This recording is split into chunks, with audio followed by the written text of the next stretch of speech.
বাংলাদেশ থেকে যদি 1 লাখ 1.5 লাখ টাকায় আসতাম এই দেশে, আল্লাহর কসম দিয়ে কই এমন কোনো মায়ের পুত ছিল না যে বাঙালির মুহির পর টাকায় কোনো কথা বলে।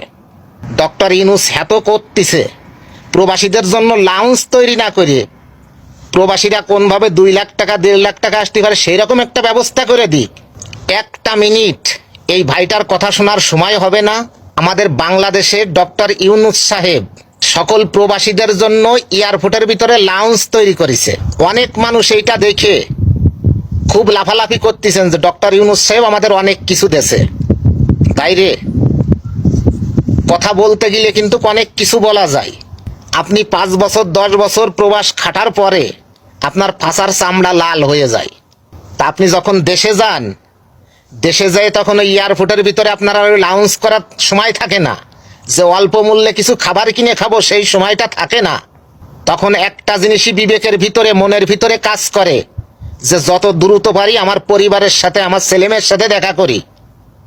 এইটা কখনো বড় অবদান হতে পারে না। এইরকম কিছু ডক্টর ইউনূস করে দেখাক। এগুলো তো ডক্টর ইউনূস জানে, বাংলাদেশের সকল মানুষ জানে যে এখনো বাংলাদেশ থেকে একটা লোক মিডল ইস্টের যে কোনো জায়গা আসতে গেলে 5 লক্ষ 6 লক্ষ টাকা খরচ হয়।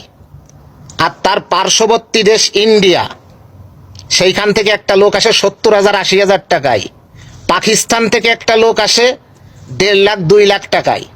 এখনো তো বাংলাদেশের 1 টাকায় মনে হয় পাকিস্তানের 4 টাকা। তাহলে পাকিস্তানের টাকার হিসাব করলে আমাদের বাংলাদেশে টাকা 60,000 টাকা পড়ে। নেপালের একটা লোক আসে 1 লক্ষ টাকা দিয়ে। ডক্টর ইউনূস এত করতেছে প্রবাসীদের জন্য লাউঞ্জ তৈরি না করে প্রবাসীরা কোনভাবে 2 লাখ টাকা 1.5 লাখ টাকা আসতে পারে সেই রকম একটা ব্যবস্থা করে দিক। তারপরে আপনারা ফাঁসালাফালাফি করেন। আপনি তো দেশে যাবেন 6 বছর বিদেশ করে, যখন দেশে যাবেন আপনি ওই এয়ারপোর্টের ভিতরে লাউঞ্জের ওইখানে বসে আপনি